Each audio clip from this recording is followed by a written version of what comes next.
Okay, so this week, if you're hitting the ball in different directions and you've got no control of it, then this video is definitely for you. So come on, let's go do this.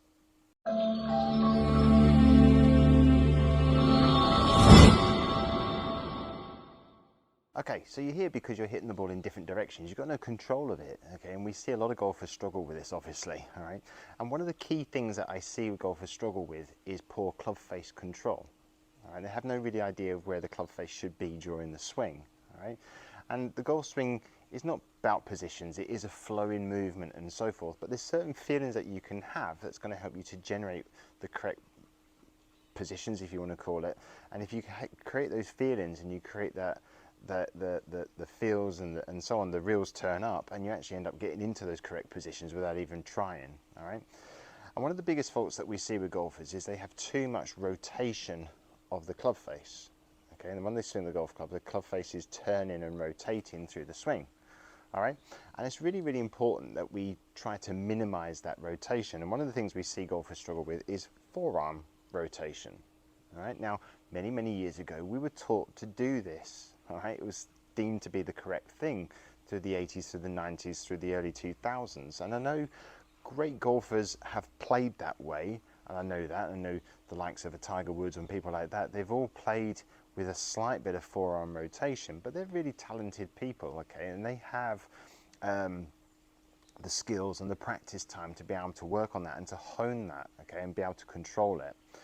Now, but the modern golfer, since the introductions of like your Dustin Johnsons, your Brooks Koepkas and so on, they all changed the way in which we play the game and how we understand how the club face works. Okay, and they were able to power hit it and hit it unbelievably straight and yet so hard. And why was this? Because they eliminated forearm rotation. They took it out, okay, became more of a hitter's game, e.g. as in baseball.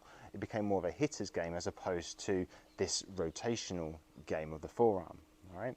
Now, one of the key things that we were taught in the old days was to think of the toe working upwards, okay? Been there, done that, practice that for hours. Shaft would be in line with your feet, and that the leading edge of the club head here would actually be running vertically up to the sky, and the toe of the club would be pointing to the sky. We were taught phrases like shake hands with the target, okay? So to do that, my forearm would have to rotate slightly, okay? And it doesn't work like that. We don't want that. And it's the same on the follow through. If I stand this way and show you, if I was to swing back, toe up here on the back swing, down and then toe up on the forward swing, okay? I would then get this crossing over of the forearms or the wrists, and we see some golfers actually take it to extremes and rotate too much and end up hitting hooks and so forth. Now, again, yes, great players have played that way, but check out the new modern swingers, okay? The young guns on the PGA Tour, for example, they all have a slightly different release nowadays.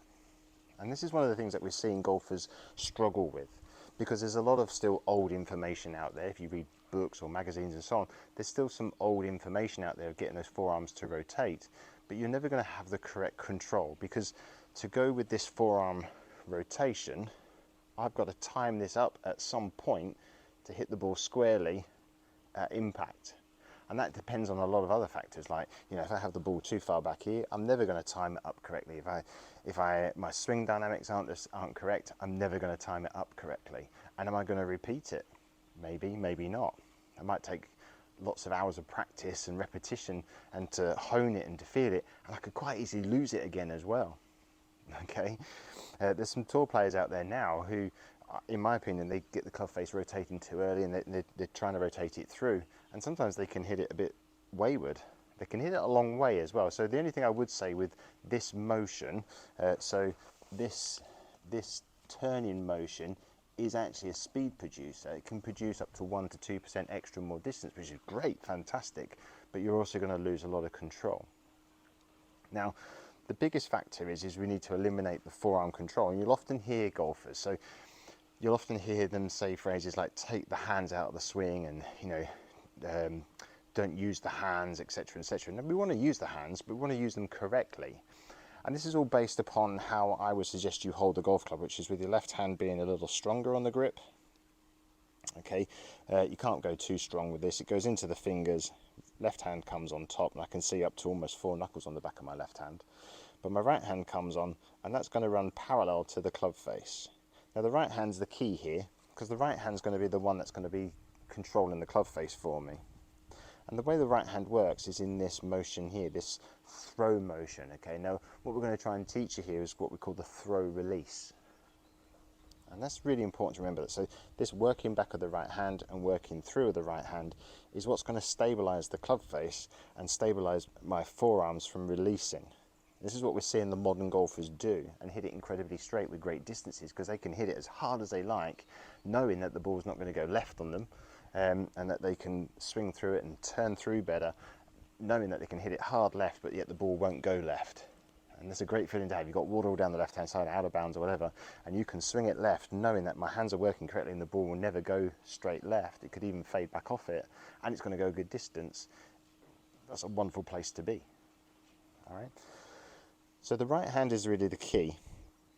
And if I get my hands on correctly and my right hand sits on top here, my palm is parallel to the club face. When I swing back, I want to feel that hinging motion as I go back, the right hand hinging backwards like so.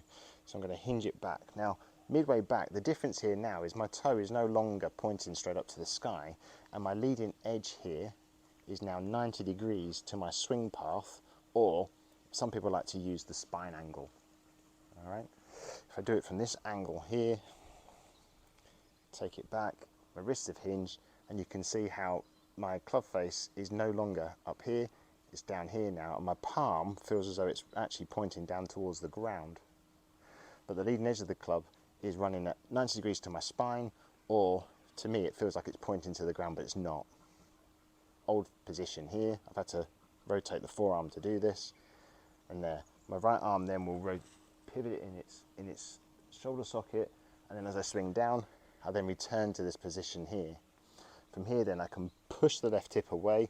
My right hand will then work in and sort of under the left as I push away, but my club face is going to remain stable for a very long time through impact, and I'm not going to have any forearm release. Okay, on the forward swing, as I swing through, hi Ted, if I do the same again, back, goes up, my arms rotate, as I swing down, my arm re-rotates, come down, the club face is pointing to the ground, my right hand feels like it's pointing to the ground here, and then as I push my left hip out of the way, this is going to help to square the face up. But you can see from here now, my right hand's going to work underneath, and as I follow through, my club face feels like it's pointing a bit to the sky, but again, I'm not in this toe up position here, and my right hand feels like it's gone underneath the left, but this eliminates any forearm action. Okay, there's going to be a little bit, but not as much as you ideally think. All right, so it's really important that you practice that movement through impact, this feeling of throwing. Okay, and it is like throwing a ball. That's all it is. It's throwing a ball. That's the throwing, that's the motion that's going to keep you hitting the ball nice and straight, and I suggest you practice that. A great way to practice this is just with a wedge. Take a pitching wedge and just to hit a few little half shots, grip down the club, just hit a few little half shots, hinging the right wrist back and forth. Now this looks mega easy when you do this, and especially if you're hitting a ball, you can clip it off nicely, but it's going to be a lot harder than you think, because you're going to be coming from a place of rolling the wrists. Okay, you're going to have to just feel that wrist hinge back and hinge through, and that's really what I want you to get the feeling of when you're practicing this. On the forward swing, back and through, back and through, and you can see from here the leading edge of the club is still square to my spine angle. I haven't rotated it over. So that's really going to help you hit the ball a lot straighter if you do that.